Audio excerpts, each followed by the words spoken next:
You come home after a long day. You drop your bags by the door. You see your dog and your whole face changes.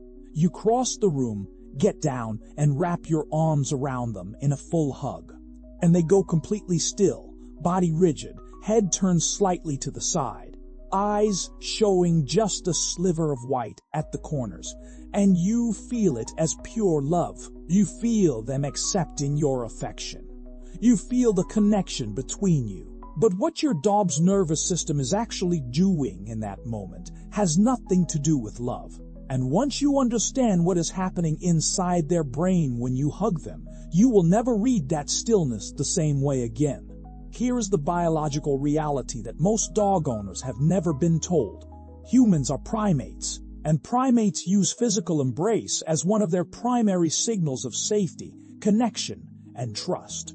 When a human wraps their arms around another human, both nervous systems read it as bonding.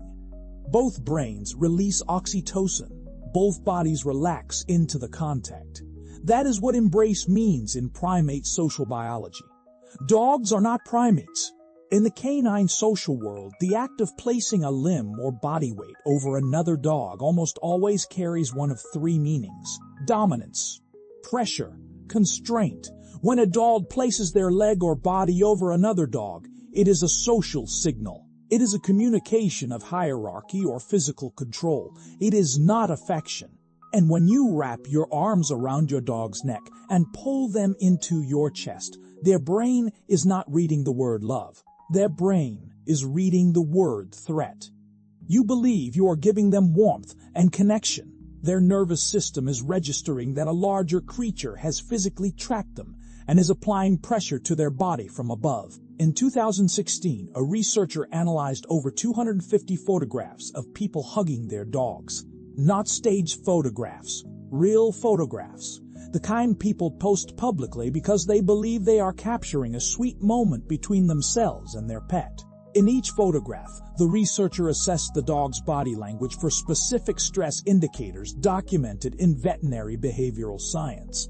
Ears pinned back against the skull, head turned away from the person holding them, lips pulled tight or licked repeatedly, yawning in a context that does not indicate tiredness, whale eye, which is the term for when the dog's head is turned far enough that the whites of their eyes become visible at the corners, paw raised off the ground. These are not subtle signals. These are clear, documented stress responses that any trained observer can identify. The results of the analysis were unambiguous. In the vast majority of the 250 photographs, the dog was displaying at least one of these signals. In many of the photographs, the dog was displaying several simultaneously. And in nearly every image, the person holding the dog appeared completely unaware. They were smiling at the camera. They were cheek to cheek with their dog. They were posting the photo with a heart emoji. And the dog was signaling distress that the owner was not equipped to read. Now I want to address the response I know many of you are having right now, because I know what you are thinking. You are thinking, but my dog never growls at me when I hug them. My dog never snaps. My dog never tries to get away. So clearly my dog is different. And that response is exactly where the real danger lies. Because the dogs that hold perfectly still the longest are not the dogs that are most comfortable. They are often the dogs that are most stressed. Here is why.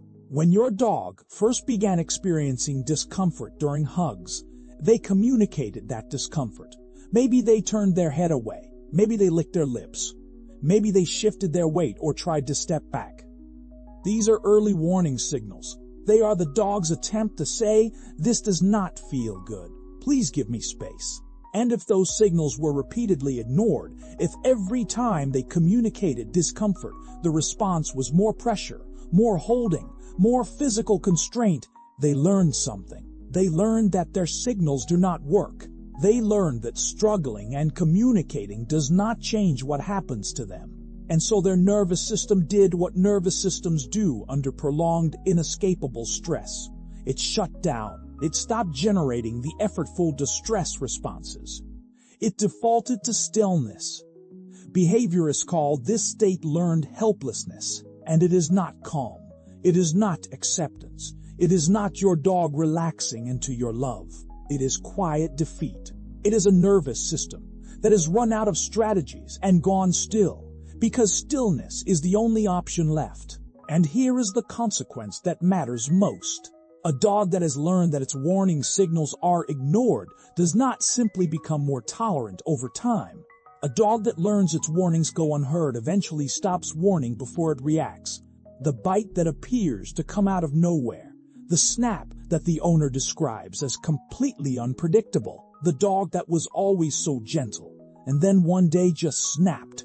In almost every case, that dog was communicating discomfort for months or years before the reaction occurred. They were communicating in the language available to them, and nobody was reading it, because the stillness looked like love, and the pinned ears looked like shyness, and the whale eye looked like the dog being goofy. Every time you apply physical pressure to a dog that is signaling discomfort and they go still, you are not bonding with them. You are teaching them that their communication does not matter, that their discomfort is irrelevant to you, that the relationship is one in which their signals will be ignored. And over time, a bond built on that dynamic is not a bond built on trust. It is a bond built on silent endurance, and both of you deserve something better than that. Now I want to go one level deeper before I give you the full protocol for rebuilding this, because there is a sensory dimension to this that most owners have never considered. Your dog's sense of smell is estimated to be up to 100,000 times more sensitive than yours. They dedicate approximately 40 times more brain processing power to olfactory analysis than you do. Their nose is their primary interface with the world. It is the system through which they gather almost all of their social information. When your dog sniffs you, they are not just smelling you. They are reading your emotional state, your health status, your cortisol levels, and where you have been. They are confirming your identity and assessing whether the current situation feels safe. That 3-second sniff when you present your hand is not a formality. It is their most important information gathering tool, doing its most important job. And the reason this matters in the context of hugging is that forcing immediate physical contact before your dog has had a chance to complete their olfactory assessment is removing the one tool that gives them confidence before touch begins. You are skipping the step that tells their nervous system, this is safe, I know who this is my person, and going directly to the physical constraint that their social biology reads as threat. So let me give you the complete protocol for replacing the hug with something that actually produces the neurochemical response you are looking for. Because the goal is oxytocin. The goal is the bonding hormone. The goal is the biological experience of genuine connection between you and your dog. Hugging does not reliably produce that. What I am about to describe does. The first step is to stop looming. From your dog's perspective, you are enormous. You are many times their height and weight, and the instinctive reading of a large creature reaching down toward them from above is potential threat, not affection. So before any touch begins, lower yourself. Sit on the floor, not hovering above them, not crouching in a way that still puts you above their eye line. Sit fully on the floor and make yourself small. Put your phone away, turn toward them, but do not stare directly into their eyes, which dogs read as a challenge. Just be present, quiet, and at their level. And wait. When you sit on the floor and stop demanding anything from your dog, something almost always happens. They drift toward you. They make the choice to close the distance themselves. And that choice, that freely made movement toward you, is worth more to your bond than any hug you could force. Because a dog that chooses to come to you is a dog that trusts you enough to seek you out. That is the thing you are actually looking for. The second step is the sniff offer. Before any touch, present the back of your hand at their nose level, not reaching toward them, not moving into their space, just presenting it at the natural height of their nose and letting them come to it. Give them 3 to 5 seconds to complete their olfactory assessment. You will see their nose work. You will see the rapid, shallow inhales that mean their brain is actively processing. And then you will see their body language shift. the slight relaxation in the shoulders, the softening around the eyes, the weight settling more evenly over all 4 feet. That shift is their nervous system updating from uncertain to confirmed safe. You have just given their most powerful sensory system the chance to do its job. And what comes after that assessment is a dog who is genuinely ready for contact, not a dog who is enduring it. The third step is understanding high-value touch zones. Once your dog has chosen to come to you and completed their olfactory check, do not reach over the top of their head. That approach, from above toward the face, is one of the most reliably uncomfortable gestures you can make to a dog. Most dogs tolerate it from their primary person. Almost no dogs actually enjoy it. Instead, reach toward their chest. Slow, deliberate strokes on the chest, the sides of the neck, behind the base of the ears, and along the sides of the body consistently produce parasympathetic nervous system activation. These are the areas where gentle, sustained pressure signals safety rather than threat. The parasympathetic nervous system is the rest and digest system.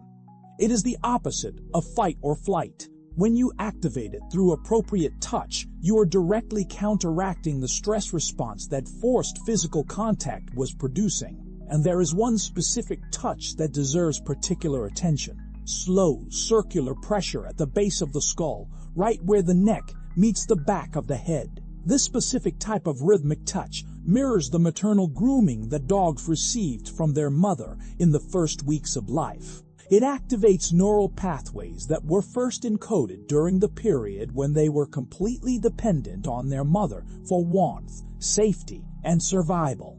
It is the deepest signal of safety available in a dog's neurological vocabulary. When you find the right spot and the right pressure, the signs are unmistakable. Their jaw loosens. The tension leaves the muscles around their eyes. Their breathing slows and deepens. Their body weight drops slightly as they stop holding themselves in readiness. And in that moment, both of your brains are releasing oxytocin, the bonding hormone, the same neurochemical that flows between a mother and a newborn, the same chemical you were looking for when you wrapped your arms around them at the door. You found it through their language instead of yours. Now let me give you something concrete to do in the next 24 hours. Because I am not asking you to never show physical affection to your dog. I am asking you to replace forced constraint with invited contact. Here is the practical shift. Every time you feel the impulse to hug your dog, sit on the floor instead. Let them come to you. Present your hand for the sniff. Then use slow chest strokes and base of skull pressure instead of full body embrace. Watch what happens to your dog's body language during and after. Compare how they look at the end of a hug to how they look at the end of this protocol. The difference will be visible. And over the following days, watch for something else. Watch how often they choose to initiate contact with you. Watch how often they come and press against your leg, put their head in your lap, or seek out your presence when nothing is required of them. Because a dog that has learned that contact with you feels safe and chosen rather than imposed and inevitable is a dog that seeks contact with you voluntarily. And voluntary contact, freely chosen, is the version of the bond you have been trying to build all along. Your dog does not need you to wrap your arms around them to know they are loved. They need you to understand what love means in their language. When you stop forcing the embrace and start offering the touch that their nervous system was built to receive, you stop being an owner who dictates affection. You become a partner whose presence their brain has learned to associate with genuine safety. And that association, built over hundreds of correct interactions, is the foundation of the kind of bond that most people spend their dog's entire life trying to create through the wrong methods. It starts with sitting on the floor. It starts with presenting the back of your hand. It starts with waiting for them to choose you. If this changed how you think about every hug you have ever given your dog, hit subscribe and leave a comment below telling me whether your dog goes still when you hug them or whether they actively lean in. Your answer is data, and I read every single one. The next video is going to take on something that happens in millions of homes every single morning. The walk. The daily routine you believe is giving your dog everything they need. But a 2019 animal behavior study found that the way most people walk their dogs is leaving their brain completely unsatisfied. And the fix costs nothing except a change in how you hold the leash. See you there.